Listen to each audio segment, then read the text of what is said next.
Buenas tardes a todos los estudiantes de psiquiatría de las diferentes sedes.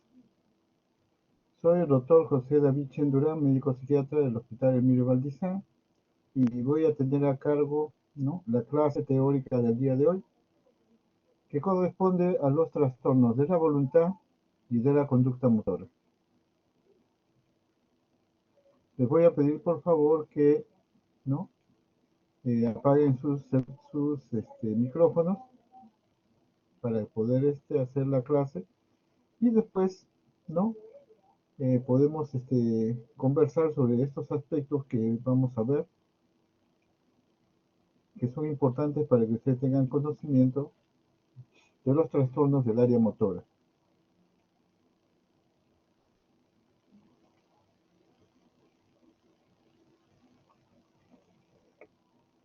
Muy bien, en primer lugar, buenas tardes para todos ustedes. Damos inicio entonces a la clase de psicopatología de la voluntad. Soy el doctor José Chendurán, médico psiquiatra del Hospital Emilio Valdizán. Como ustedes sabrán, para poder hablar de trastornos, lo primero que tenemos que hablar es de la parte sana o la parte normal. Por lo tanto, tenemos que definir lo que es la voluntad. Dentro de esto, sabemos nosotros que la voluntad en una persona normal es una serie de operaciones, ¿no?, que se pueden elaborar claramente y que se imponen a la conciencia como una calidad distinta a otra clase de fenómenos psicológicos que uno presenta. De tal forma de que hay partes o etapas dentro de lo que es el ejercicio de la voluntad, o sea, la capacidad de poder tomar decisiones. En el caso de un sujeto que tiene este problema de anormalidad de la voluntad, hay dificultad para que no pueda tomar decisiones adecuadas, conscientes y libres, y entonces a veces pueden confundirse estas alteraciones de voluntad con alteraciones en el área de la conciencia, la inteligencia y la personalidad.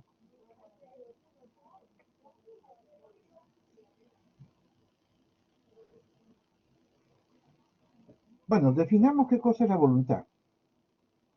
La voluntad es la capacidad de todo ser humano y de otros animales que les mueve a hacer cosas de manera intencionada. O sea, debe haber una intención dentro del ejercicio de la voluntad. Es la facultad que permite al ser humano gobernar sus actividades o actos y decidir con libertad, ¿no?, optar por una conducta predeterminada. O sea, la voluntad es el ejercicio consciente y libre, ¿no?, de tomar decisiones en forma intencionada.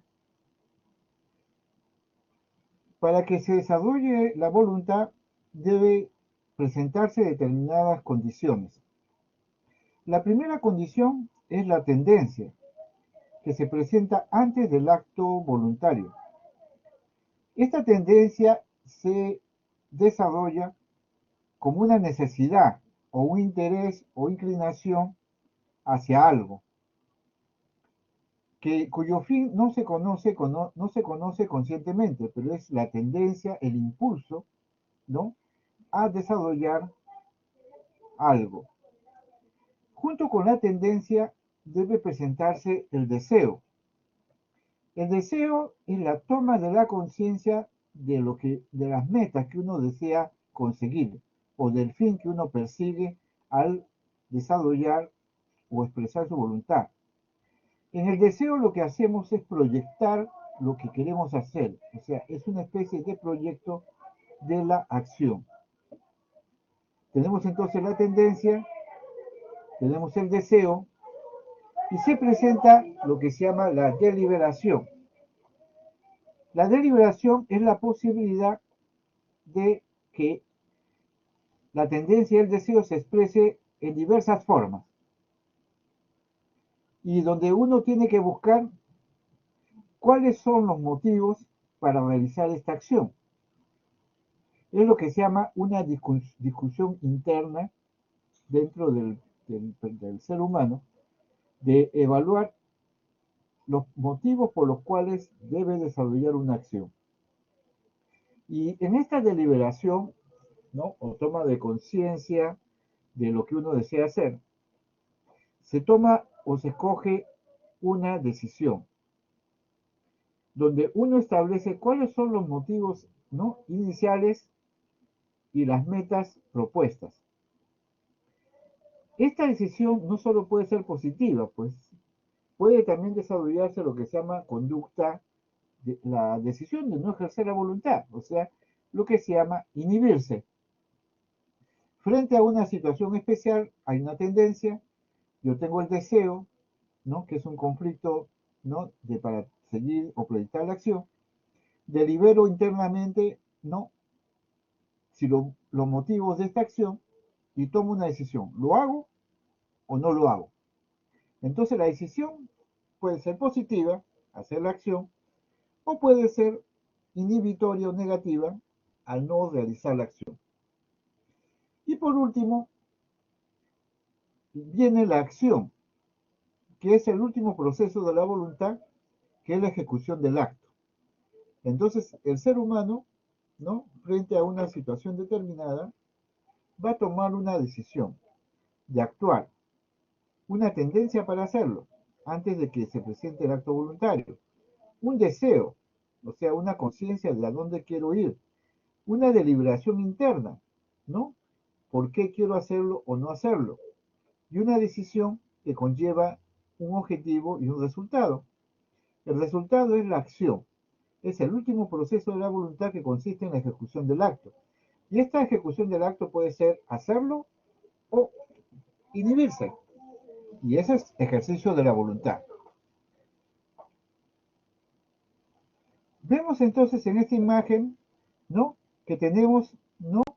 Diversas etapas en el proceso de lo que se llama el acto volitivo o el acto voluntario o de la voluntad. Viene primero la concepción, viene la deliberación, viene la decisión y viene la ejecución.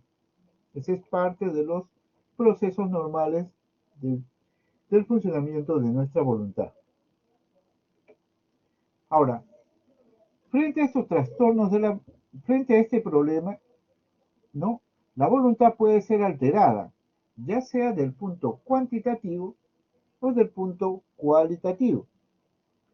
Cuando hablamos de trastornos cuantitativos, podemos tener estados cuantitativos hacia arriba o hacia abajo. Puede haber, por ejemplo, un trastorno de la voluntad que tiene un impulso y una acción, ¿no? Aumentada en intensidad, y a eso se le llama hiperbulia.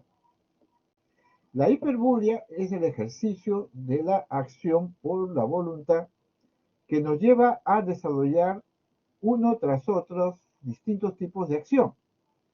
Ahora, estas acciones o ejercicios de la voluntad pueden tener dos situaciones que se pueden dar.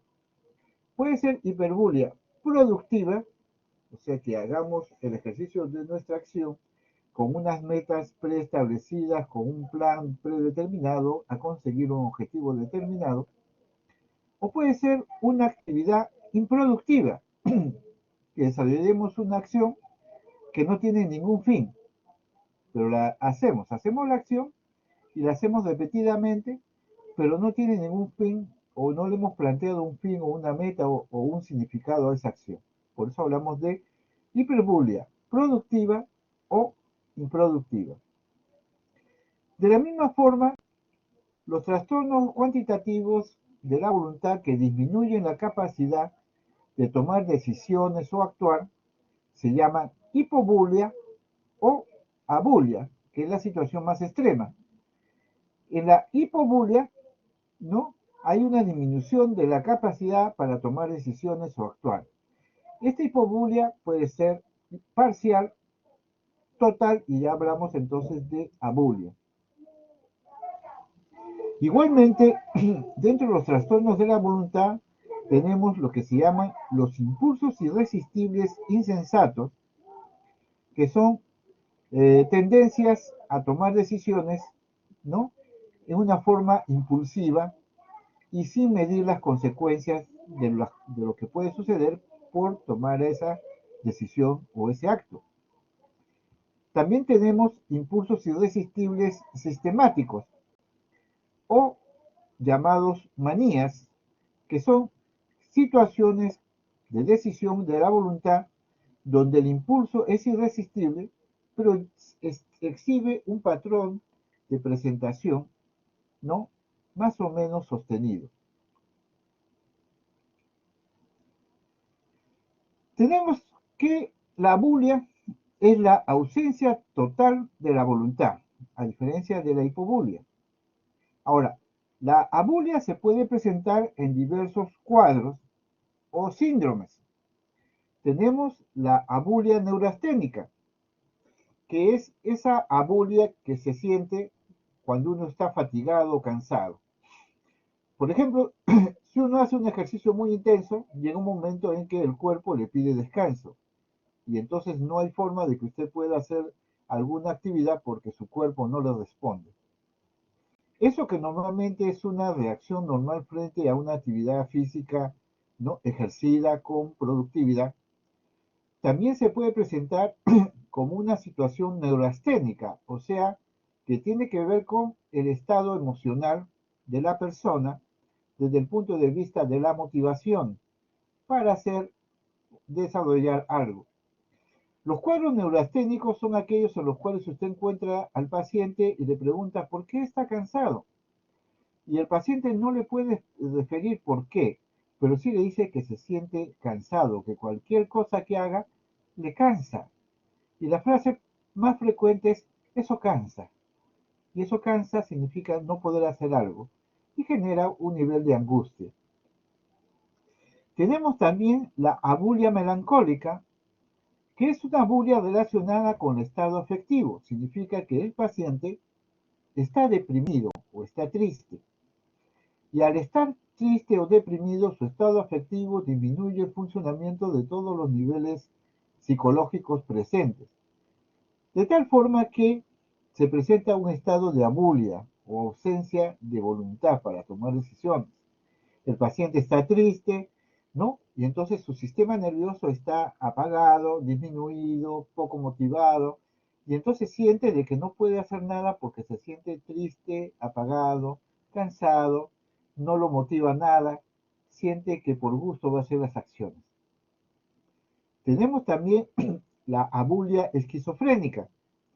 En el caso de la abulia esquizofrénica están comprometidos los sistemas motores y también los sistemas de pensamiento, de tal forma de que eh, la abulia por sí misma puede ser un síntoma negativo de la esquizofrenia, un estado en el cual el paciente no realiza ninguna actividad.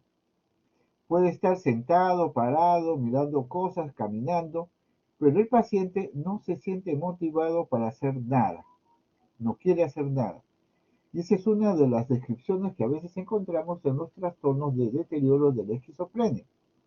No hay motivación para hacer las cosas, porque la persona, de alguna forma, está afectada en su percepción y en su pensamiento, y entonces no puede integrar la información que desea para llevarla a una toma de decisiones o acciones voluntarias. Tenemos también la abulia catatónica, que ya es un cuadro que compromete todo el sistema motor. En los cuadros catatónicos, lo que uno encuentra es una alteración del funcionamiento motor en general del organismo. Es como si lo hubieran congelado a una persona activa, es como si le hubieran congelado y estuviera incapaz de poder realizar ningún movimiento. En los cuadros catatónicos, lo que encontramos cuando está disminuido la acción del catatónico son las famosas conductas de muñeco de cera. Y entonces el paciente se siente como un muñeco, que lo pueden levantar, bajar, subir, poner en una posición y él se va a dejar hacer, porque no tiene la capacidad de poder defenderse ni de tomar decisiones. Entonces las personas que están alrededor suyo pueden asumir que el paciente no tiene capacidad para desarrollar un movimiento y entonces ellos lo toman, ¿no?, para hacerlo como si fuera un muñeco y que lo pueden colocar en la posición que más ellos prefieran porque el paciente no se va a resistir a ello. Entonces tenemos en los trastornos de voluntad de la bulia 4 tipos de expresiones de este trastorno de la bulia. La bulia neurasténica, que es la bulia del cansancio, la bulia melancólica, que es la bulia por tristeza, por desesperanza, la bulia esquizofrénica, que es una bulia en la cual puede estar alterado el pensamiento, ¿no? O la percepción, y entonces el paciente no tiene capacidad de tomar decisiones, está alterada su capacidad de percibir o describir los procesos. Y por supuesto la bulia catatónica, que es la bulia motora, es francamente motora, la expresión de que todo el cuerpo del ser humano de alguna forma ha perdido su capacidad energética para el movimiento.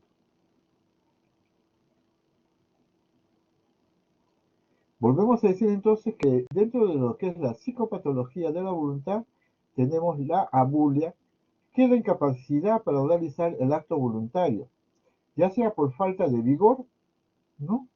Que no le permiten culminar en la decisión, o ya sea por impotencia para cumplir la decisión. Puede esta abulia ser fugaz, y podemos llamarle fatiga, o puede ser perdurable, y ya estamos hablando de una situación depresiva, que es característico en estos cuadros depresivos, es la abulia, que el paciente es consciente de ello. Podemos tener también la hipobulia, que se limita a formas secundarias, ¿no? De alterar, ¿no? O ejercitar el acto voluntario, o que presente dificultad para realizar actos voluntarios superiores. Y entonces, ¿qué encontramos en este estado de hipobulia? El predominio de los actos automáticos sobre la libre determinación de la persona. Si yo soy libre, yo puedo decidir, voy a irme a comer un helado y voy y hago ejercicios, camino, voy, saco el dinero, compro mi helado y me lo como. En el caso de la hipobulia, el paciente lo hace, pero no lo hace en una forma adecuada y consciente, donde ejerce su voluntad, su libertad para tomar decisiones, sino lo hace como si estuviera programado como un robot a hacer la conducta en forma automática, ¿no? Y sin poder tener un control sobre el acto voluntario. Dentro de los trastornos cualitativos de la voluntad tenemos los actos impulsivos, que tienen que ver con la situación en que una persona se ve sometida, ¿no? A una conducta automática, impulsiva, ¿no? Sin pensar, o sea, sin meditar previamente el acto. Lo hace automáticamente, sin dudas ni murmuraciones.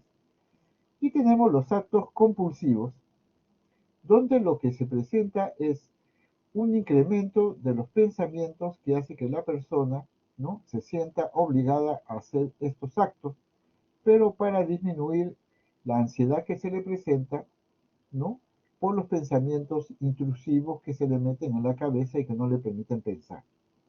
O sea, dificultad para poder controlar los pensamientos y poder tomar decisiones claras. Y entonces la conducta es un acto compulsivo porque lo que busca es disminuir la ansiedad que genera el pensamiento. Y tenemos el trastorno, ¿no? O TOC, o el trastorno obsesivo compulsivo. En el otro lado de la balanza tenemos los actos impulsivos, que son acciones que uno realiza en una forma automática, todo o nada, y que no llevan a un control sobre estos actos. Estos actos se realizan, ¿no? Automáticamente. Ahí tenemos la cleptomanía, que es la tendencia a levantarse cosas. Algunos dirían robar, pero en realidad el robo es una situación consciente. La cleptomanía es una situación en que el paciente se levanta la cosa, ¿no? Porque tiene el impulso insensato de hacerlo. No mide las consecuencias de su acto, lo hace, como si fuera algo automático. Igual tenemos la piromanía, que es el deseo de jugar con fuego.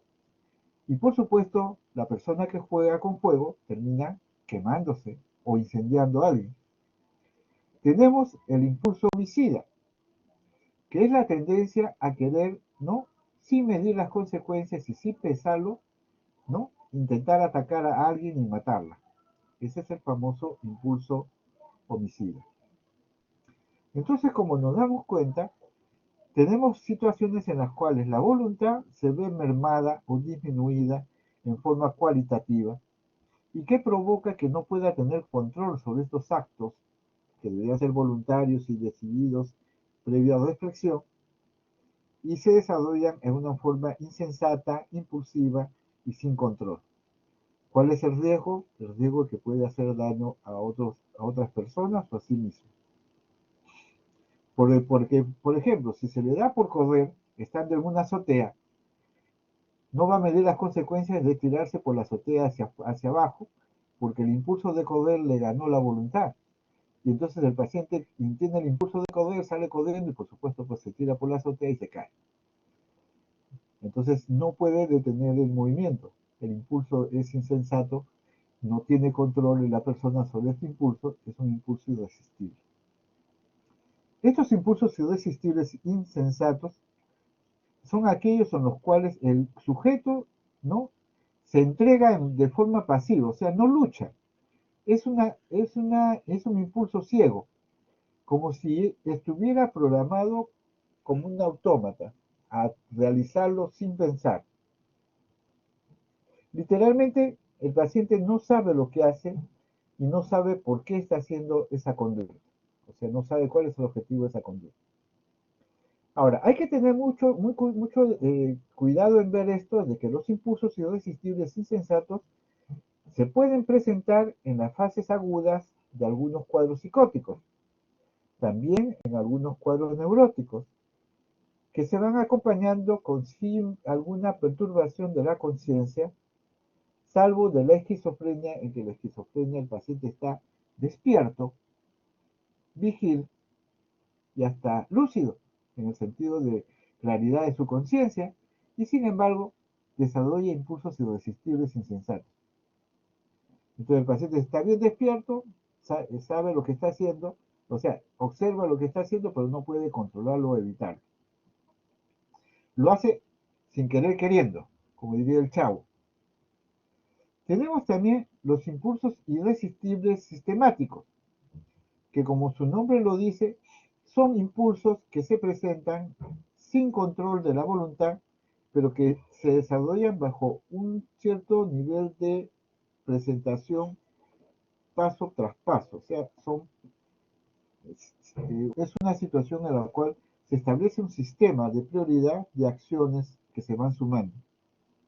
Aquí tenemos la toxicomanía, que es el consumo compulsivo de drogas. La persona en la toxicomanía pierde la voluntad. Por eso es que nosotros hablamos de que un fármaco dependiente que abusa de drogas termina perdiendo la voluntad. Por lo tanto, si ha perdido la voluntad, ¿dónde está la capacidad que tiene el médico, perdón, el paciente, de poder discernir si quiere o no quiere tratarse? No existe, porque la droga ya eliminó la voluntad para poder buscar ayuda o cambiar. Mucha gente ha sacado leyes diciendo de que hay que proteger al dependiente o al drogadicto, ¿no? Evitar que vaya a la cárcel o evitar que vaya a lugares donde no quiere ir. Pero lo que no se dan cuenta los padres de la patria, que cuando hay un compromiso toxicómano, la persona no puede pensar más que en la droga y busca la droga como si fuera pues el aire o el agua que necesita su cuerpo. De tal forma que el impulso de consumo es inmediato y el paciente no puede dejarlo de consumir. Por lo tanto, no tiene voluntad para evitar el consumo. Entonces, ¿cómo le podemos pedir a este paciente que no tiene voluntad para evitar el consumo que decida si se quiere tratar o no se quiere tratar? Eso resulta siendo un absurdo desde todo punto de vista. Pero las leyes son así. El segundo impulso irresistible sistemático que vamos a conocer es la cleptomanía, que es un impulso que se presenta mucho en personas, por ejemplo, del jet set, de cine, de televisión, personas públicas, donde sienten el impulso irresistible de apoderarse de objetos ajenos. Y no necesariamente son objetos valiosos, pero de todas maneras desean o si se sienten impulsados a cogerlo y llevárselo en una forma insensata, ¿no?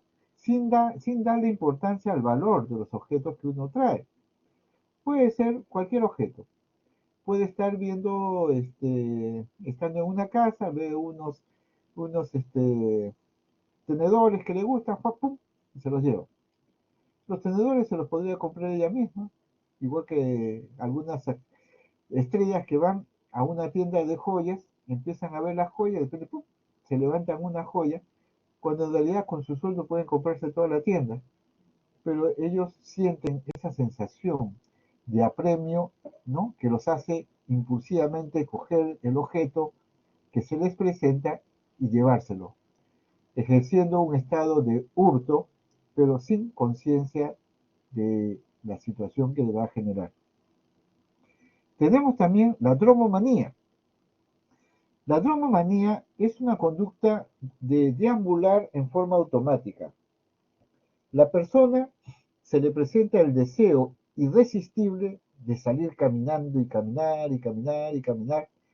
Y puede ser que salga de la casa y fugue de la casa caminando horas y horas y horas y horas. Hemos visto pacientes que han llevado 12, 13, 14 horas caminando, se han ido por la Panamericana hasta el sur o hacia el norte, ¿no? Y los encuentran en el camino, la policía, por supuesto, en la carretera que sigue, que los encuentran caminando, caminando, caminando.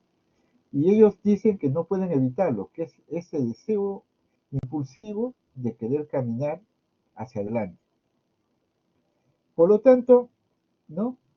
Es una tendencia a cambiar de lugar o alejarse de un lugar que no les es muy placentero para calmar lo que se llama un estado de tensión creciente. La persona que tiene dromomanía siente una sensación de caminar porque siente que está cargada y que el ejercicio o el caminar le va a ayudar a bajar la tensión.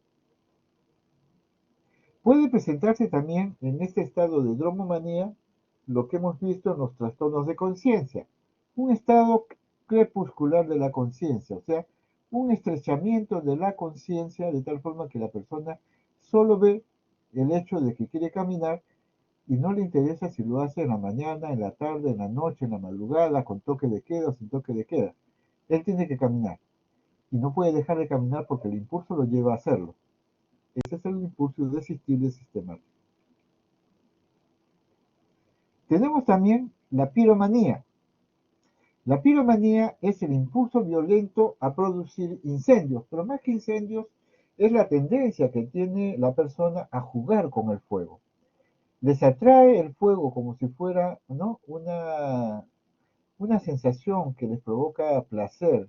Ver, ¿no? La llama para un pirómano es una sensación de placer. Por supuesto que cuando están manejando esta situación de calentar o quemar un pedazo de objeto, madera, papel o lo que sea, con fuego, no pueden evitar darse cuenta de que eso puede provocar una situación de incendio alrededor. Pero ellos siguen jugando aparentemente sin tener conciencia de las consecuencias del acto que están realizando. Se ha encontrado en los pirómanos principalmente algunas conductas activas y agresivas que correspondería a personalidades psicopáticas o personalidades que no sienten dolor por el dolor ajeno y que tienen tendencia a aniquilar, ¿no? En una forma desenfrenada. Ahí tendríamos, por ejemplo, aquellos que les gusta, ¿no? Las armas, ¿no? El impulso de aniquilar. Tiene como antecedentes algunos intentos de suicidio o haber sido agredidos brutalmente, ¿no? Y tienen tendencia a explotar a las personas o los animales que están alrededor suyo. Por supuesto, la patología piromaníaca no es la más frecuente, pero sí existe y uno puede observarlo. Incluso aquellos que se dedican a ser bomberos, se ha detectado que los bomberos que quieren apagar el fuego pueden ser pirómanos en potencia. Son aquellos que quieren jugar a yo apago, yo dejo que siga el fuego. Tenemos también el impulso homicida, que se diferencia de otras tendencias al homicidio porque el paciente agrede sin motivo alguno, ya sea no tiene ninguna motivación real o voluntaria o imaginaria, ¿no? Para querer matar. Y entonces se presenta como un acto automático, principalmente en cuadros esquizofrénicos, en algunos cuadros obsesivos compulsivos y en personalidades violentas. Este impulso homicida es una situación grave y que tenemos que tener muy en cuenta cuando manejemos pacientes con problemas de este índole, porque no sabemos qué puede hacer, ¿no? En su conducta impulsiva pueden agredir y pueden matar a las personas que están alrededor suyo. Junto con estos estados, ¿no? De los trastornos cuantitativos, para arriba, para abajo y cualitativos, podemos hablar también del estupor. El estupor desde el punto de vista motor o desde el punto de vista de la voluntad, que es la falta de movimiento de la persona, de tal forma de que la persona no puede moverse. Se llama falta de movimiento, del estupor. El paciente puede tener o no tener expresión mímica ni hablar, pero a su vez pueden ser, ¿no? Determinadas características que presentan según la patología dominante.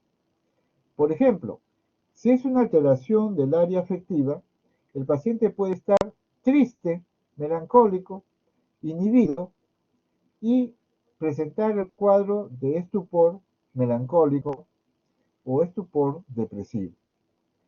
Pero también puede ser al revés.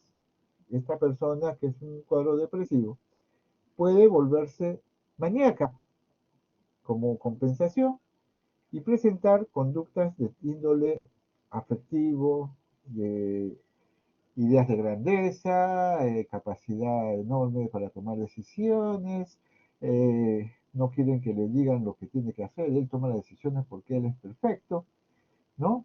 O deseos de controlar a las personas y manejarlas bajo su yugo. Entonces, estos pacientes maníacos tienen tendencia a ser muy habladores, muy conversadores, muy enamoradores, si son hombres o si son mujeres, ¿no? Y mucha tendencia a despilfarrar dinero o a no darle valor al dinero. Y entonces están hiperactivos, verborreicos o logorreicos e intranquilos. Tenemos también el estupor histriónico o histérico. El estupor histérico es un estupor donde el paciente aparentemente no muestra ningún movimiento corporal, pero si usted lo coloca a este paciente en una posición incómoda, como por ejemplo ponerlo, ¿no?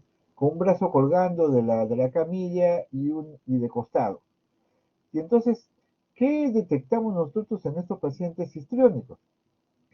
Que el paciente, sin que nos demos cuenta nosotros, empieza a hacer movimientos lentos para volver a una posición cómoda anterior al problema que tenía. De tal forma que buscan comodidad, buscan estar cómodos y uno lo nota porque si uno lo coloca al paciente, ¿no? Con estupor histérico en una posición inadecuada, como por ejemplo, ¿no?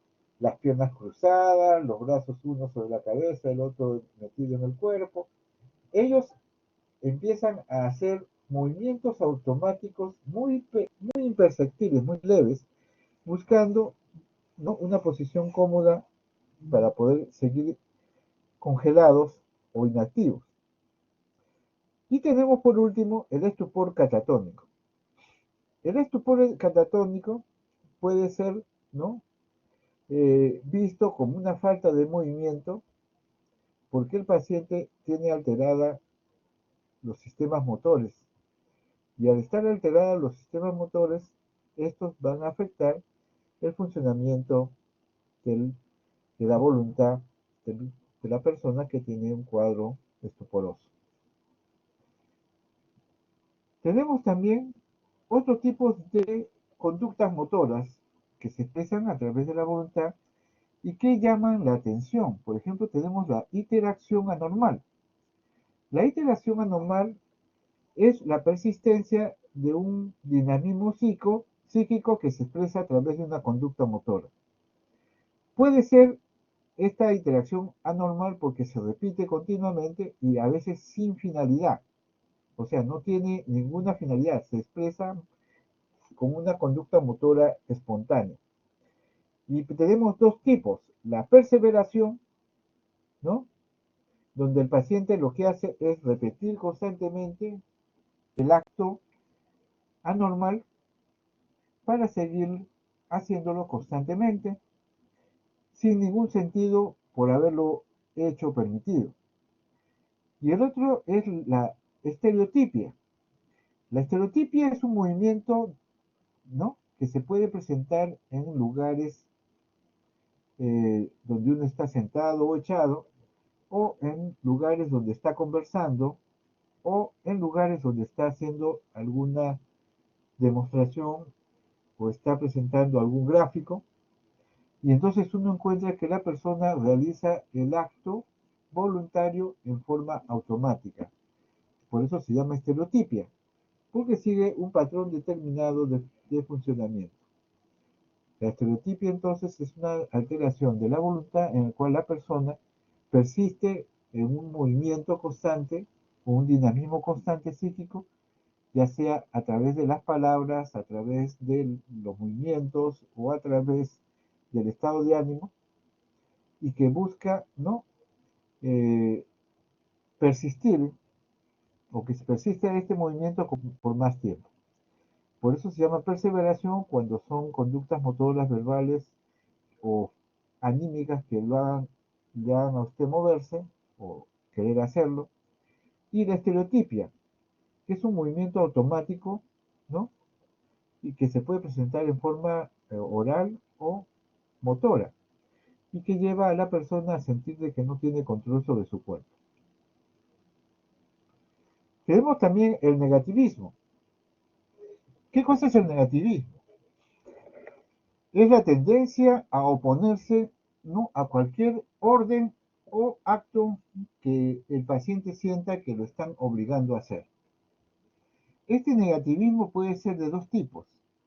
Pasiva, cuando el paciente puede tomar las decisiones, ¿no?, pero se abstiene de hacerlo.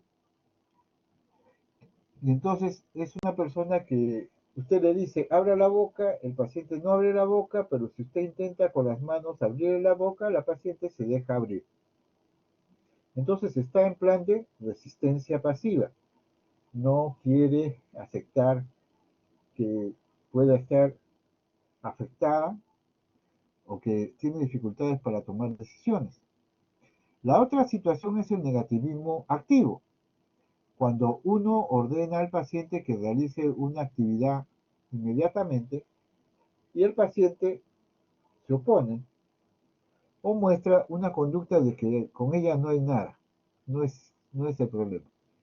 Y entonces hay el negativismo, ¿no?, provocado por una conducta de oponerse voluntariamente a una acción, o puede tener un negativismo pasivo en aquella persona que cumple con la actividad que se le solicita, pero no estamos seguros de que pueda seguir un tratamiento fiel al tratamiento que debe tomar. Ese es el problema con el negativismo. Entonces el negativismo puede ser activo o pasivo.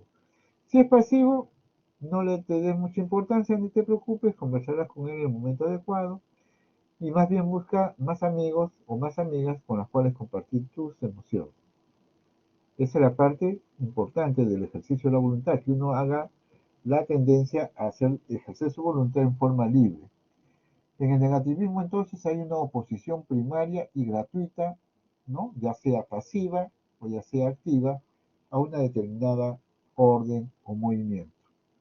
El negativismo puede ir acompañado de mutismo, entonces uno no puede entrevistar al paciente porque el paciente no informa de que no está en condiciones de poder hablar.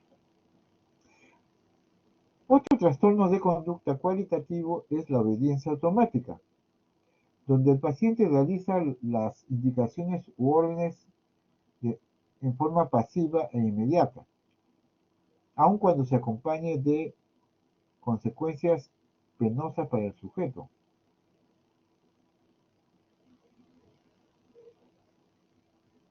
Se aprecia mucho estos cuadros de obediencia automática en la esquizofrenia crónica, donde el sujeto realiza las indicaciones y órdenes que se le mandan de manera pasiva e inmediata. Por ejemplo, uno puede decir, te ponte de cabeza, y el paciente se pone de cabeza. Luego, choca contra la pared y golpea la cabeza, y el paciente lo hace, sin dudas ni murmuraciones. Es como tener el control del ser humano en su totalidad. Tenemos el control de su alma. Y el paciente solamente está esperando que uno le diga lo que tiene que hacer. Tenemos también las reacciones en eco. Las reacciones en eco son acciones que se van a ejecutar dependiendo del campo donde se vean afectados. Por ejemplo, hay la ecopraxia, que viene de praxias, movimiento. Las reacciones en eco son reacciones en las cuales la persona que está sufriendo de este problema solicita de alguna forma ayuda para poder ejecutar los actos, ya que los realiza en una forma automática. Por eso se llama ecopraxia, porque es una acción en eco.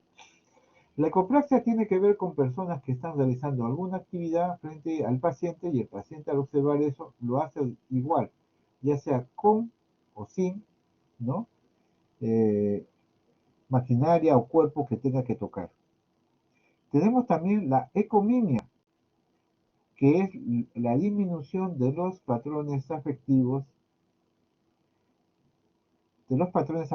que el paciente presenta.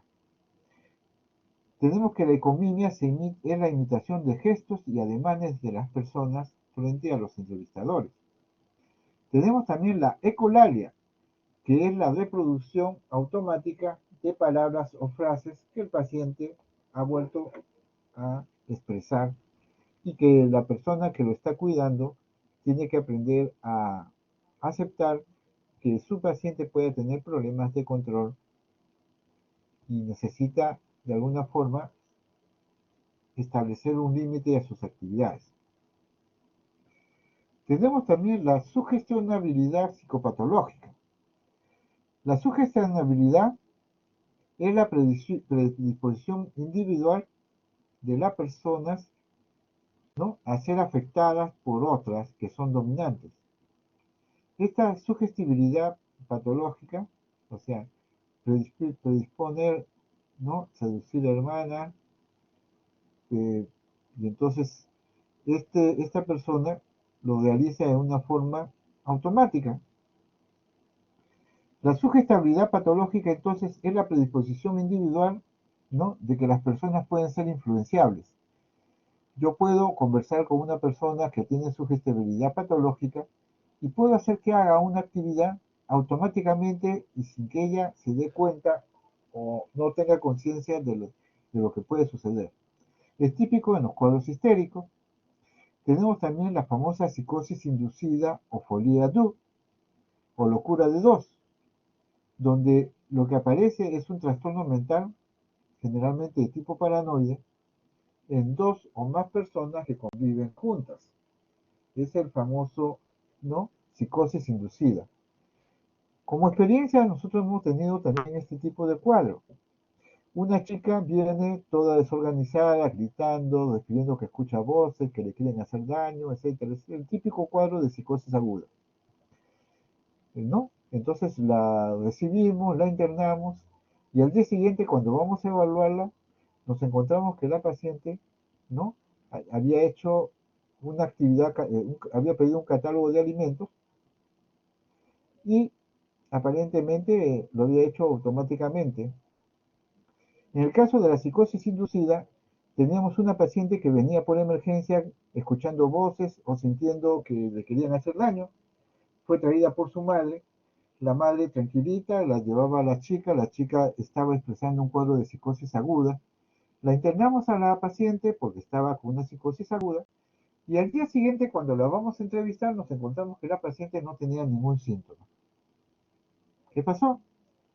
Hubo cura espontánea, Dios hizo el milagro. Estábamos en la duda, ¿qué había pasado con una paciente que había ingresado con síntomas psicóticos bien fuertes, intensos y de repente no había nada?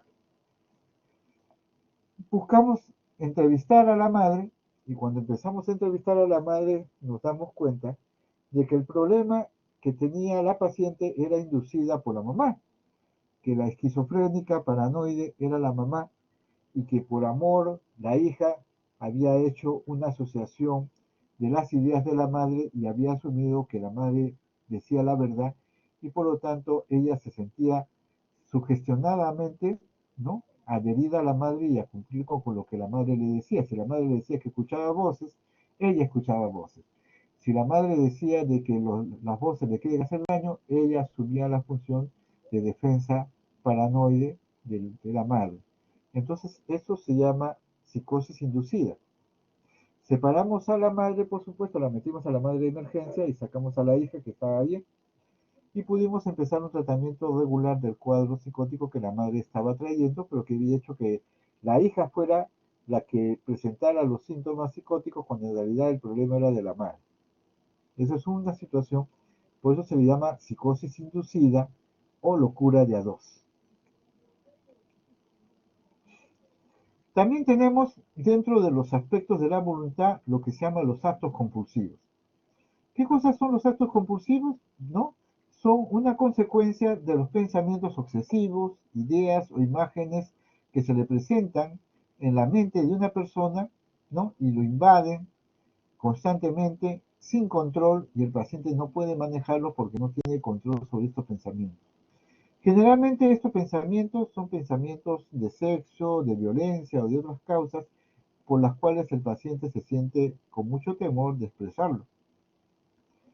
Y tenemos que los actos compulsivos son una forma de controlar estos pensamientos, de tal forma que a través de estos rituales o actos compulsivos, lo que se busca es controlar, ¿no?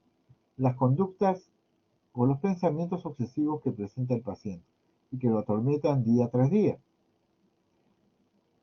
Como se acompaña de gran ansiedad, lo que se busca con el tratamiento es intentar disminuir, ¿no? Su ansiedad. Y es importante que la persona que esté más cerca del paciente, en este caso el enfermero o enfermera, pueda observar estas circunstancias, donde el paciente se da cuenta de que lo que hace no tiene sentido y se da cuenta que es esclavo de sus pensamientos. Sus pensamientos van por un lado y no los puede controlar y para poder disminuir la ansiedad provocada por esos pensamientos, el paciente lo que hace es un acto o ritual compulsivo para disminuir esta conducta. Es importante tener en cuenta estos aspectos. ¿Ok? Entonces tenemos que, en esta primera parte, hemos hablado de los aspectos de lo que es la voluntad. Vamos a darnos 5 minutos para preguntas con respecto a estas circunstancias, a ver qué desean ustedes saber sobre estos temas. Sabemos entonces que los actos, ¿no? La voluntad tiene una serie de procesos que son procesos conscientes que uno tiene que tomar a través del tiempo, ¿no? Con determinados pasos, tendencia, deseo, deliberación, decisión y acción, y que a su vez va a verse afectado por trastornos cuantitativos o trastornos cualitativos. Y estos trastornos cualitativos terminan siendo, ¿no? Impulsos irresistibles que pueden ser insensatos o sistemáticos y que pueden expresarse en cuadros como toxicomanía, cleptomanía, dromomanía, reacción anormal, negativismo, obediencia automática, reacciones en eco, sugestionabilidad o actos compulsivos. Bien, preguntas que deseen hacer el grupo, algo que deseen que se les aclare.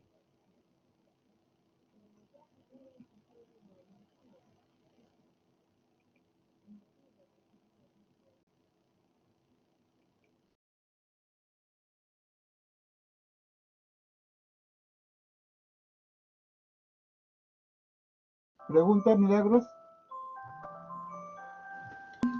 Sí, doctor. Bueno, mis compañeros estaban delante mío, levantaron la mano antes, si no me equivoco. Eh, No hay problema. sí, ok. Bueno, mi pregunta era respecto a los actos compulsivos. Supuestamente estos son desarrollados como una manera de aliviar la ansiedad de las personas por un motivo determinado. Cuando esto llega a convertirse en un trastorno o requiere tratamiento de algún tipo, y cuándo se consideraría que lo necesita, ¿no? Porque creo que al empezar la pandemia, de alguna manera todos tomamos conciencia sobre la higiene y puede que haya mucha gente que al llegar a su casa se lavara dos veces las manos, ¿no? Entonces, ¿hasta qué punto roza lo precavido a lo patológico? Y si es que lo es. Ya. Hablamos de que hay una alteración o impulso irresistible, ¿no? Y una situación de acto compulsivo cuando la persona padece de ciertas obsesiones o ideas que van ingresando continuamente a su cabeza. El paciente reconoce esas ideas. Por ejemplo, puede ser temor a enfermarse o a la suciedad. Y entonces estás con ese pensamiento constantemente de que si tocas algo o a alguien te vas a contagiar y te vas a enfermar. Estos pensamientos eh, podrían ser normales si es que uno pues es muy exigente en la limpieza, ¿no? Y ahora con estos cuadros de pandemia, mucho más, uno se lava mucho más para evitar enfermarse. Pero sucede que en los actos obsesivos, ¿no?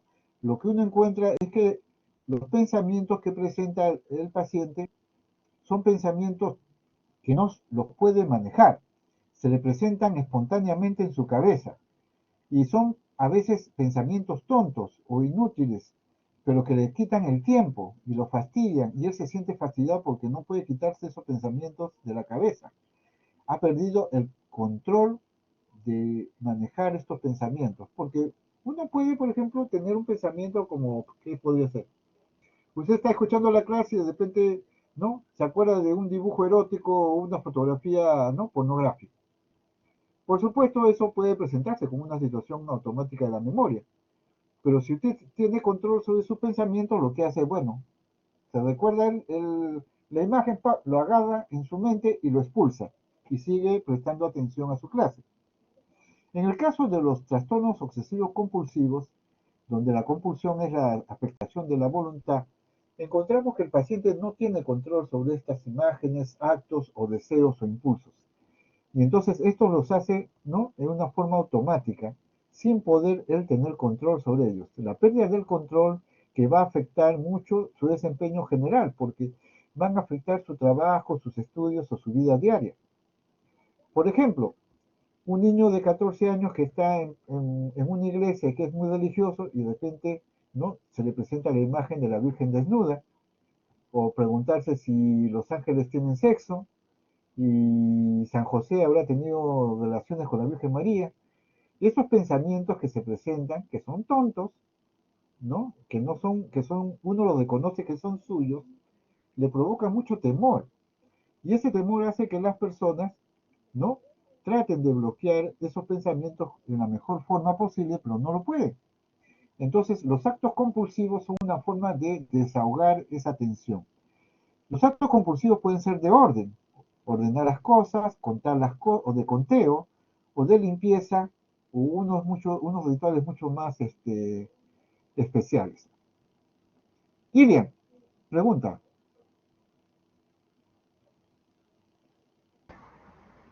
En cuestiones de las manías o los impulsos que por sí una persona puede tener, ¿es algo con lo que es algo con lo que uno nace o es algo con lo que debe ser el resultado de algún antecedente que tuvo en la infancia y que repercute en su vida?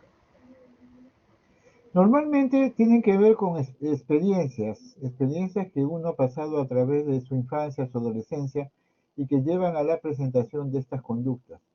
Generalmente están relacionadas precisamente, o pueden ser también de índole biológico, como los cuadros bipolares, ¿no?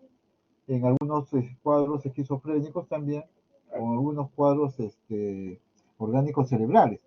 Pero la mayoría de ellos está relacionado con el problema del control de la voluntad, que la voluntad empieza a fallar, pero que puede haber sido provocada por alguna alteración en su desarrollo personal en algún momento de su vida. Porque tiene un inicio. Cuando hablamos de un trastorno mental, estamos hablando de que el trastorno tiene una fecha de inicio. ¿Cuándo comenzó? En tal día, tal hora, en tales circunstancias. A eso hablamos de trastorno mental. Porque si esto se presenta como parte de una conducta repetitiva, constante, que empieza desde la niñez, ya tendríamos que hablar entonces de trastornos de la personalidad o trastornos, ¿no? de incapacidad para desarrollar nuestro cerebro, o sea, retardo. Y entonces estos impulsos se deberían a la pérdida del control o la capacidad de autoconocimiento del ser humano que no llega a desarrollar su inteligencia ni sus funciones mentales superiores. También eso lleva a impulsos. O sea, las enfermedades psiquiátricas en general, incluyendo la psicosis, pueden tener impulsos. Impulsos de toxicomanía, impulsos de cleptomanía, impulsos de dromomanía, incluso impulsos de piromanía. O sea, pueden ir asociados a diversos tipos de patología. Y la patología puede ser orgánica, puede ser funcional. ¿Ok? ¿Preguntas? ¿Alguien más que desee preguntar? Es importante tener en cuenta que el ser humano es una persona libre capaz de tomar decisiones. Ese es el acto voluntario, poder tomar acciones inmediatas.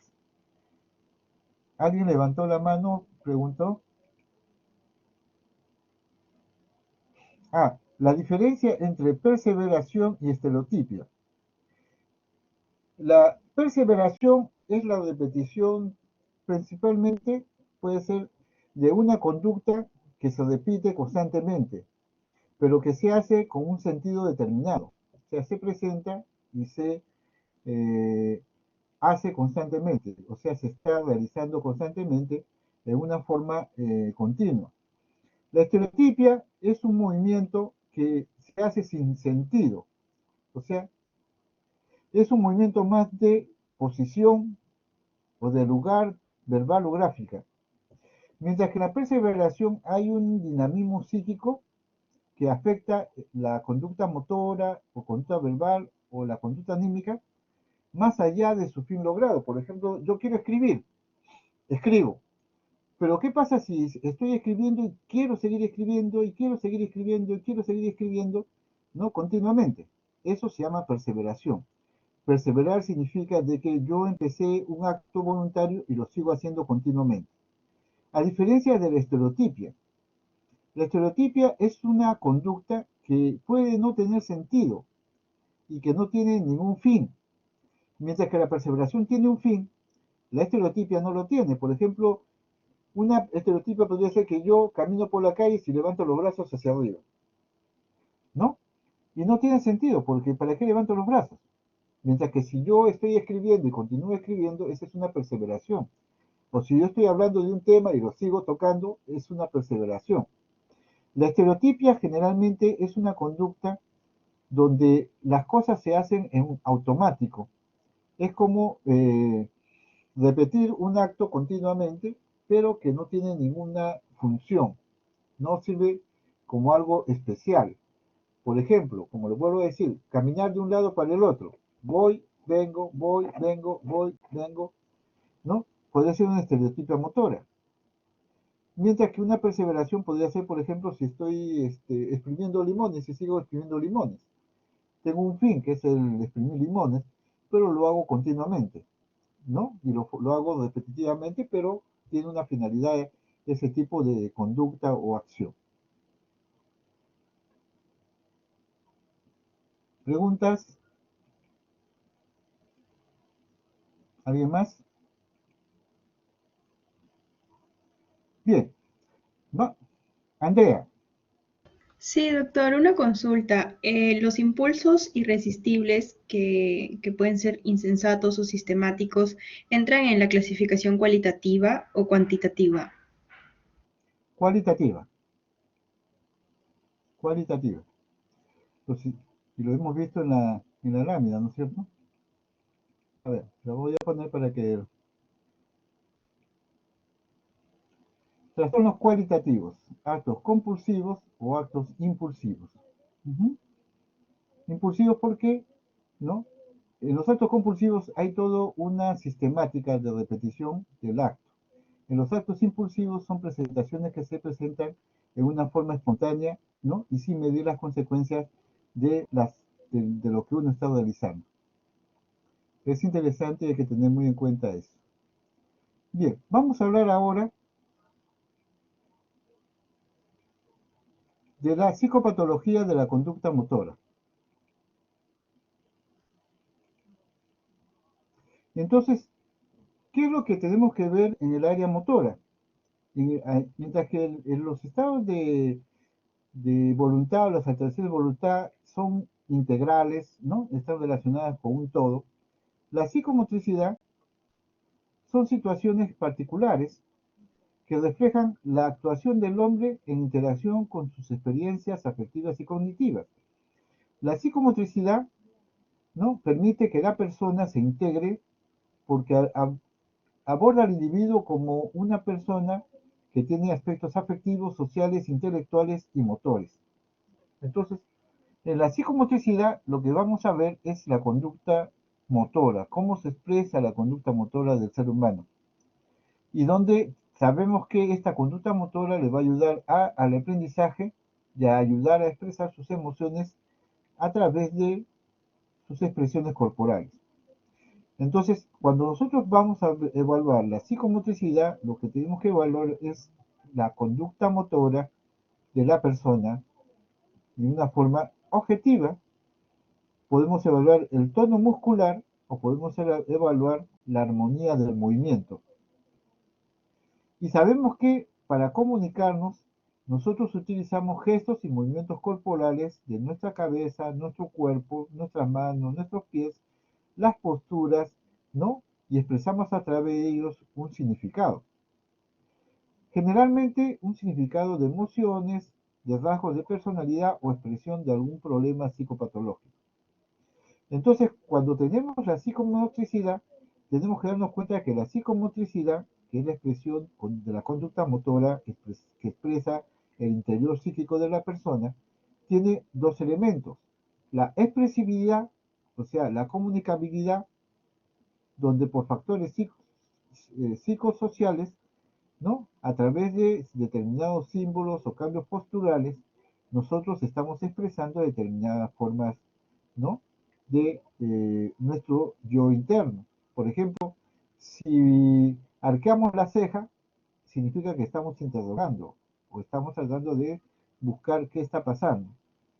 También tenemos que dar en cuenta que la psicomotricidad tiene una estructura, que son una serie de factores de funcionamiento neurofisiológico que se van a presentar no como parte del entorno del funcionamiento del sistema nervioso central.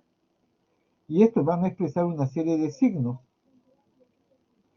que pueden ser signos adecuados o inadecuados, ¿no? De nuestra conducta y nuestro movimiento. Ahora, cuando hablamos de trastornos de la psicomotricidad, estamos hablando de anomalías que se pueden presentar en una dimensión u otra o en relación entre ambas. Los cambios en la estructuralidad son las que producen, ¿no? Efectos o alteraciones psicomotoras de interés psicopatológico.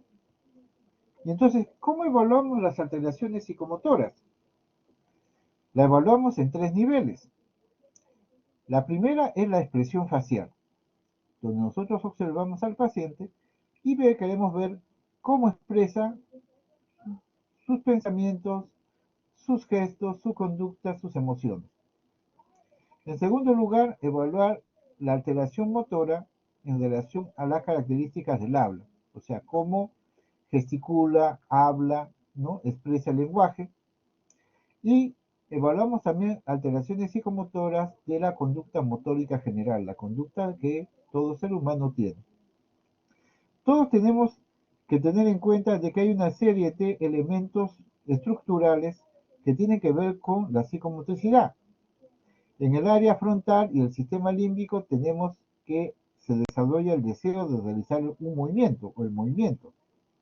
En el área premotora, ¿no? Lo que se busca es establecer cuál va a ser la estrategia para realizar el objetivo motor o el acto motor. En los ganglios basales y cerebelo, lo que existe es la planificación motora o el ajuste o iniciación de los programas motores. Y sabemos que hasta la corteza motora primaria y el tracto motor descendente son los que controlan los procesos que rigen el movimiento. Tenemos también que las células espinales de la médula espinal ejecutan determinados movimientos. Entonces, estas son estructuras del sistema nervioso central que tienen que ver con el movimiento psicomotor o la conducta psicomotora. Ahora, los trastornos psicomotores pueden presentarse de diversas formas. Y aquí es donde nosotros tenemos que aprender a desarrollar nuestra capacidad de observación. Observar nuestros ojos, todos nuestros sentidos deben estar observando a nuestro paciente para ver qué conductas del área psicomotriz el paciente nos expresa a la hora de la entrevista. Y podemos encontrar, por ejemplo, cuadros de agitación psicomotora. En los cuadros de agitación psicomotora, lo que hay es una hiperactividad de la conducta motora.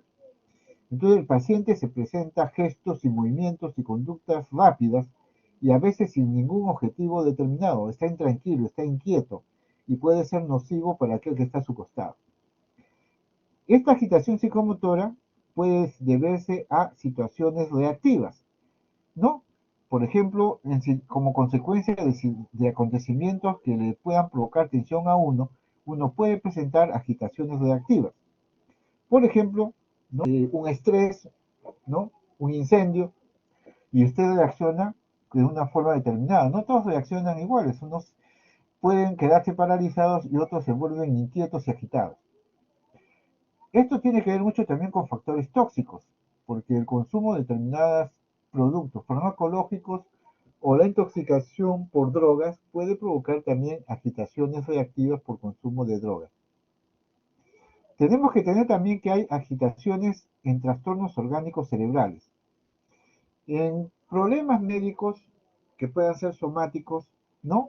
O psíquicos, pueden favorecer la aparición de ansiedad y excitación, ¿no? Y que va a provocar una agitación que puede ser de causa médica o orgánica. Por ejemplo, podría ser una agitación por un accidente cerebrovascular y la persona se pone inquieta, desorganizada, ¿no? Precisamente por el daño cerebral.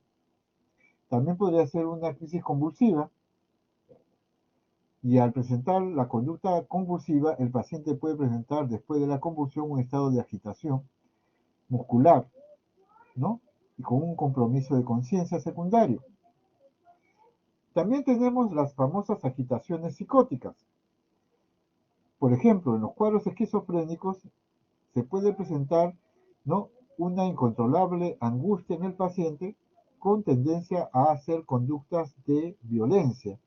Por eso es que un paciente esquizofrénico hay que tratar de tranquilizarlo, de buscar la forma de disminuir su ansiedad, de controlar sus síntomas, porque si no vamos a enfrentarnos a un cuadro de agitación psicomotriz intensa y que puede dañar a otras personas, porque el paciente se vuelve agresivo, violento contra todos. Tenemos también que en estados de euforia de los cuadros bipolares, maníaco-depresivos, el paciente también puede presentar una agitación psicótica, porque el paciente puede decir, bueno, yo soy Dios o yo soy Moisés y Dios me ha dado un mensaje, yo tengo dinero, voy a comprar 40 casas, voy a regalar mi dinero a todos. Y en esa hiperactividad psicótica, ¿no? Puede el paciente presentar una conducta de agitación psicomotriz intensa. Entonces, los trastornos de agitación psicomotriz pueden ser reactivos, orgánicos o funcionales, principalmente en el área de los cuadros psicóticos. Podemos también tener lo contrario, tener los famosos cuadros de estupor. ¿Qué son los cuadros de estupor? Donde el paciente no hace ningún movimiento. Habíamos ya visto en los trastornos de voluntad los estados de estupor, donde el paciente no realiza ninguna actividad, no se mueve, pero puede depender del distinto tipo de estupores para poder discernir cuál de ellos es el que está presentando el paciente. El estupor es un síndrome de inhibición o de tardo psicomotor. El individuo permanece indiferente o ajeno o distante de lo que está pasando alrededor suyo. Pero puede ser el estupor ser reactivo, o sea, puede deberse a una reacción a un shock grave, un pánico, una situación de terror, y el paciente hace un estupor reactivo, o sea, se queda paralizado, no se mueve. Son aquellos que los agarra, ¿no? Un accidente, un terremoto, y no se mueven, se quedan congelados. Y es una respuesta de paralización, ¿no? Ante situaciones catastróficas. Tenemos el estupor depresivo, que son el estupor que se presentan en los cuadros de depresiones, principalmente cuadros psicóticos. El individuo se siente perplejo y abrumado por un sentimiento de angustia o de culpa y con incapacidad para poder tomar decisiones. Ese es el estupor depresivo. El estupor catatónico está relacionado con lo que nosotros llamamos la esquizofrenia catatónica, que es una respuesta de excesiva magnitud y rigidez relacionada con terror y angustia y perplejidad. La persona con estupor catatónico está como congelada, está como perpleja y no puede tomar decisiones. Hay que tener en cuenta que en el estupor catatónico puede haber una amenaza grave por parte del paciente para sí mismo o para otros, porque en el estupor catatónico el paciente está controlado porque está inhibido, pero puede pasar a la agitación catatónica y cuando está en agitación catatónica el paciente puede matar o dañar. Ya hemos tenido experiencias de agitaciones catatónicas que mataban a otras personas en ese estado. Y el propio paciente lo refiere, le dice a usted, doctor, yo sentía que estaba haciendo daño, yo sentía que estaba matando, pero no era dueño de mi cuerpo, no lo podía manejar, mi cuerpo se movía solo y hacía las cosas como si fueran, ¿no? Como si yo no pudiera controlarlas. Ese es el famoso estupor catatónico que se ha expresado muchas veces en algunos cuadros de delitos y asesinatos. Tenemos también el estupor neurológico, que está relacionado con procesos inflamatorios o infecciosos del sistema nervioso central o intoxicaciones por sustancias tóxicas, que provocan síntomas neurológicos. Lo que se halla es una disminución de las respuestas verbales y motoras a los estímulos que uno realiza cuando está examinando neurológicamente al paciente. Tenemos también, mire que vamos de más a menos, hemos tenido los cuadros de agitación, hemos tenido los cuadros de estupor, ahora vamos a los temblores. ¿Qué son los temblores? Son movimientos oscilatorios musculares que se expresan en alguna parte fija del cuerpo en forma de sacudidas involuntarias, rítmicas y rápidas. Y entonces tenemos distintos tipos de temblores. Tenemos temblores de reposo, por ejemplo, como el Parkinson, ¿no? Que desaparecen con el sueño, pero cuando el paciente está despierto, el paciente está, ¿no? Con temblores en su cuerpo.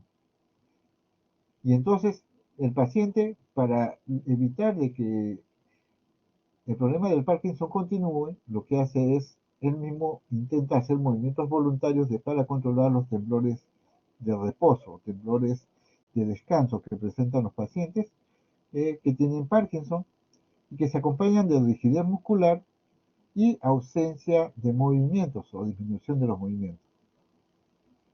Tenemos también los temblores posturales, que son aquellos que se presentan cuando uno hace un movimiento.